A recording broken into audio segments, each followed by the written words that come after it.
Mr. Brovanek, how much time are you all asking for voir dire? What, I'm sorry. How much time are you all asking for voir dire? Well, I think the state has an issue that they want to talk to you about. So I don't think they want to ask for any time for voir dire. Oh, no, this is going. Well, I think they've got a legitimate argument. And I hate to say that, but I think it's a fair argument. Judge, so, and I guess we were gonna have this hearing closer whenever we were about to go on this. So we subpoenaed 2 witnesses in this case yesterday. We have a jail call last night from the defendant telling these witnesses not to appear. All right, that sounds like forfeiture by wrongdoing. So the confrontation clause doesn't apply. So what's the issue? So that was just something that we were just gonna file a motion, Judge. I just hadn't had the time to work. Oh, on it, okay. Just because it was pretty short notice. And we had just uploaded the jail call just because it happened Okay. last night. All Well, right. I mean, this is new information to me and this changes my way of doing the case. And I am not ready based on that information. All right, we're going forward. If somebody makes a jail call allegedly last night, this wasn't a jail call that has been sitting around forever. If it's a jail call that was made last night, state wouldn't know about it until they looked at it. And I wouldn't know about it until this morning. So you all are on notice. He's alleged to have made a phone call. You have it.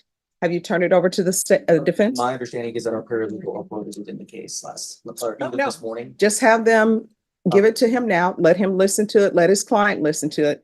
This case is going to trial. He's been in jail and this is 5 settings, so it's going. Judge, the only other thing, so we did get discovery. There was a co-defendant in this case. The discovery mainly pertains to the co-defendant. That's what I've been uploading this morning as well, but we weren't going to use any of the co-defendant items. This is going to trial today. So we'll just be clear. I'll need to make a record. I believe the state of the law is I'm entitled to time to prepare for a trial. I believe that's under the due process costs and due course of law. Mhm. I have not had time to do that. It will adversely affect my client. I understand you have the absolute right as a trial judge to call my case. I cannot keep you from doing it. Mhm. I don't prefer to do things twice. Yeah. So that's why I'm raising the issue. I understand what issue you're raising. This is going to trial. If he made a phone call allegedly Oh, I don't know. recently, well, we're going to find out. They're going to give you the phone call. He'll be able to listen to the phone call. But if he made a phone call last night and it's something new that they didn't know about beforehand and they're just getting it, it's going. So It's an interesting interpretation of the law. I know, I appreciate the interesting interpretation, but that's what happens when clients make phone calls from the jail and think that the phone calls are not recorded, when it clearly says when somebody's making a phone call, this phone call is being recorded. And then the person on the receiving end of the Judge, phone call. I understand it the says argument. I'm simply telling you as a litigator Mhm. that it changes the trial strategy. I believe it does affect his due process rights. And I will want to make that Well, absolutely, as they put it, there is no other kind of clear but crystal on the record. oh, And then you may overrule that. Yeah. I may then cite the case law that tells you you're wrong. You may ignore that and then. oh, let me just tell you what's going to end up happening. I'm not hearing any motions for continuance unless a motion for continuance is filed and filed properly. And number 2, Well, now, how once that- would I do it in writing when I just found out about it?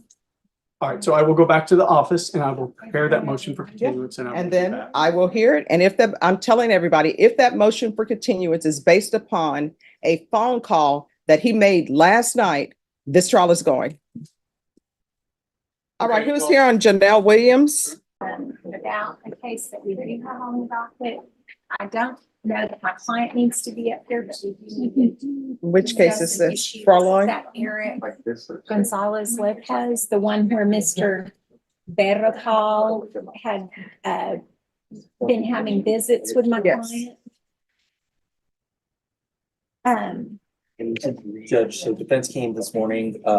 There was some indication in conversations with the detective looking into whatever's happening with that other guy. That there may have been video conferences with her client that, again, we haven't pulled. We didn't think to pull them. Defense is asking if we can pull them. I know that's going to take a bit of time though.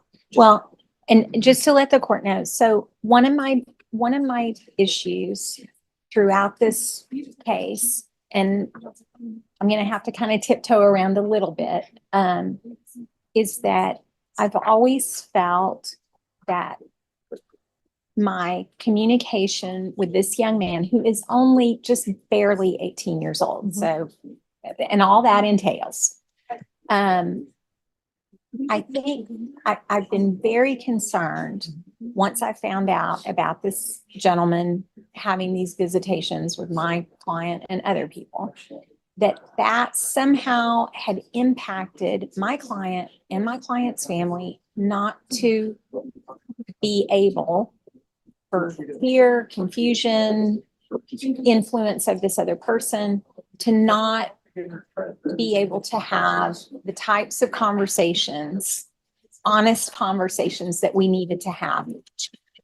I think that's impacted this young man's perception of his situation, of my role, of what's going on here. I'll remind the court, I know you already know, but he's not from this country. He comes from a system that's very different from ours. And so when I spoke with the detective who's investigating the case, who reached out to me, he did let me know that he believed that there were actually some video recordings of these visitations. And so I am keenly interested in seeing those, because I am desperate to have any kind of input or clue about why my communication with my own client has been so greatly impacted. And this is a kid who, I just don't want this boy going to prison because he couldn't hear what he needed to hear from me. All right, you can bring him out and talk to him, but this case has been on the docket for an extremely long time. I understand the issues that you're facing, but bring him out, talk to him. And if it will help you all, I'll let him know, let his family know that that person is not an attorney. Hasn't been to, as far as I know, he hasn't been to anybody's law school in this country or anywhere else. And he's at I believe he's at the Bexar County Jail now. That's correct. But would I be, sorry, Yes. would I? I'm sorry.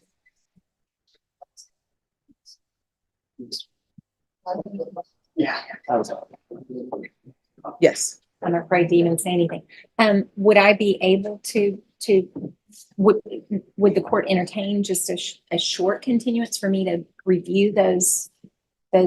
They don't even know where the videos are or I videos. can, the detective certainly knows, and I have his name and his All right, contact so, information and everything. I mean, you can So, discuss with your client, but I don't see how these videos are impacting this case unless that person visited him and gave him some information that was Brady. well, And I don't think he there's had. no way, there's no way for any of us to know unless we look at it, and I sure would hate to find that out after the fact. Oh, if you all find it out after the fact, then that sounds like a new trial. But this case has been on the docket an extremely long time. So you're denying my request to have access to those videos prior to I'm the denying- beginning of the trial? I'm denying a request for what it sounds like people want to continue, and so I'm not continuing this case anymore. Could I at least ask the state to see if they can provide those to me at any time, Sure. as soon as possible? And All I right, does anybody want to call the detective? I'm sure if they've investigated, he has the video. Well, I was also gonna call our investigator to see if there were any jail calls, because it's still. Okay, Thank you, Judge. you're welcome.